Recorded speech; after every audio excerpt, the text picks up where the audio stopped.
In the azure depths of the Caribbean Sea lies a perilous expanse known as Siren's Reef. Sailors tell tales of haunting melodies heard over the waves, luring ships toward jagged rocks hidden just beneath the surface. While many dismiss these stories as mere superstition, the reef has claimed countless vessels throughout history. This is a tale not of greed or treasure, but of an encounter with the unknown that challenges the boundaries between reality and the supernatural. Isabella Morales was a marine biologist dedicated to studying whale migration patterns.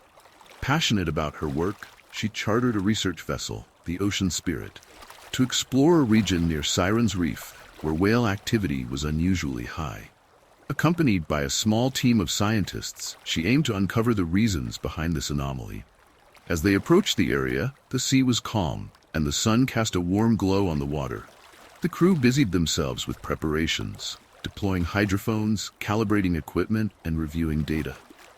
"Isabella, we're picking up some strange readings," said Dr. Marcus Lee, her colleague, peering at the monitors. "It's unlike any whale song I've ever seen." Isabella studied the patterns. The frequencies were unusual, complex and melodic, almost resembling human vocalizations. Could it be a new species? She wondered aloud. As dusk settled, the team decided to rest and resume their work in the morning. That night, Isabella stood on deck, gazing at the star-studded sky.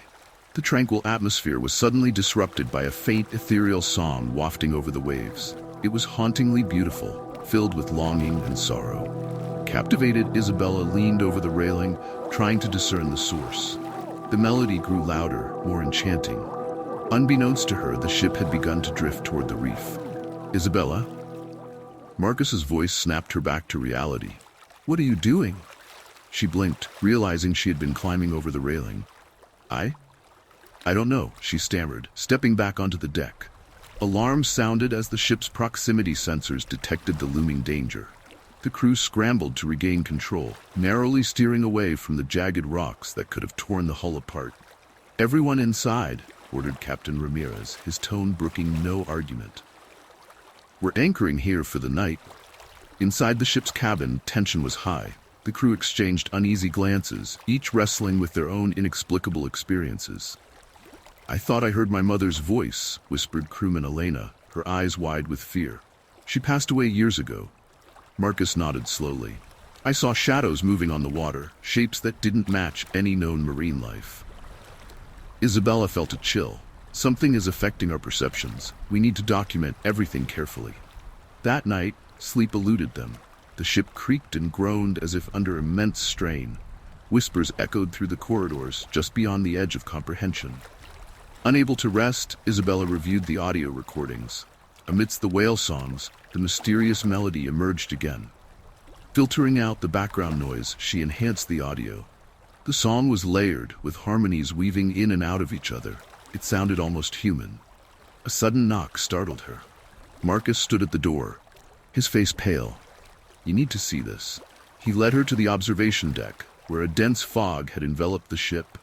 From the mist, ghostly figures appeared, translucent silhouettes gliding over the water's surface. "Are those people?" Isabella whispered. The figures seemed to dance, their movements synchronized with the haunting melody that now surrounded them. The crew gathered, watching in both awe and terror. Captain Ramirez attempted to radio for help, but the equipment was dead. All channels filled with static, interlaced with faint whispers. Determined to understand, Isabella theorized that they were experiencing a natural phenomenon, perhaps a combination of bioluminescent algae and underwater acoustics affecting their senses. "We need to get samples," she insisted. Against the captain's advice, she and Marcus donned diving gear and prepared to descend. As they submerged, the water shimmered with an otherworldly light. The deeper they went, the clearer the melody became, resonating through the water and vibrating within their very bones. Reaching the ocean floor, they discovered the wreckage of an ancient ship, its wood preserved by the depths. Around it lay scattered artifacts, compasses, sextants, personal belongings, all from different eras. How is this possible? Marcus wondered. These items spanned centuries. Approaching the ship's remains, Isabella noticed a figure standing on the deck, a woman with flowing hair, her eyes closed as she sang the haunting melody. Isabella's heart pounded. She signaled to Marcus, but he seemed entranced, drifting toward the apparition. The woman's eyes snapped open, locking onto Isabella's. Her gaze was filled with a profound sadness. "Return what was lost," a voice echoed in Isabella's mind. Suddenly, visions flooded her consciousness. A ship caught in a storm, passengers crying out as waves consumed them, a locket slipping from a woman's grasp into the depths. Isabella understood. The spirits were trapped, reliving their final moments, seeking closure. She spotted the locket nestled among the debris, its chain entwined around a piece of driftwood.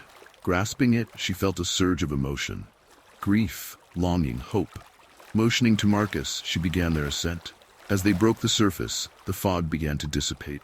Back on the ship, the crew watched in astonishment as the ghostly figures hovered nearby.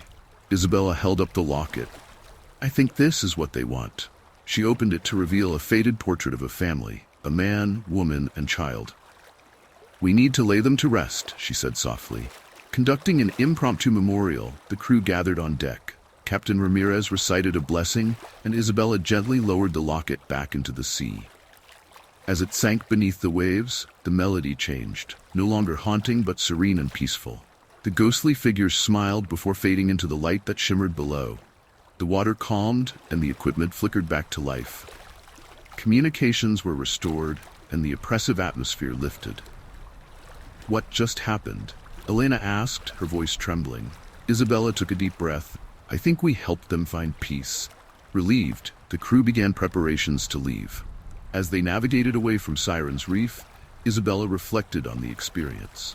Back in her cabin, she reviewed the audio recordings and data collected during their dive. To her surprise, all evidence of the melody and the apparitions was gone. The recordings contained only ambient ocean sounds and standard whale songs. "Marcus, did you erase the files?" she called out. He appeared confused. "What files?" "The recordings from last night, the song, the data from our dive." He shook his head. "Isabella, we didn't dive last night. You must have had a bad dream." She stared at him, disbelief creeping in. "What are you talking about?" "We went down to the wreckage, the locket." He placed a gentle hand on her shoulder. "Maybe you should rest. You've been under a lot of stress." Panic set in. Rushing to find the captain and other crew members, she received the same responses. None of them recalled the events she vividly remembered. Desperate for proof, she searched her belongings and equipment, but there was no trace of the locket or any unusual data. Exhausted and confused, Isabella retreated to her cabin. As she sat on her bunk, her gaze fell upon a wet footprint on the floor. Too small to be any of the crew's, a whisper drifted through the air. "Thank you." She looked up to see the faint outline of the woman from the wreckage, who smiled before fading away. Realization dawned.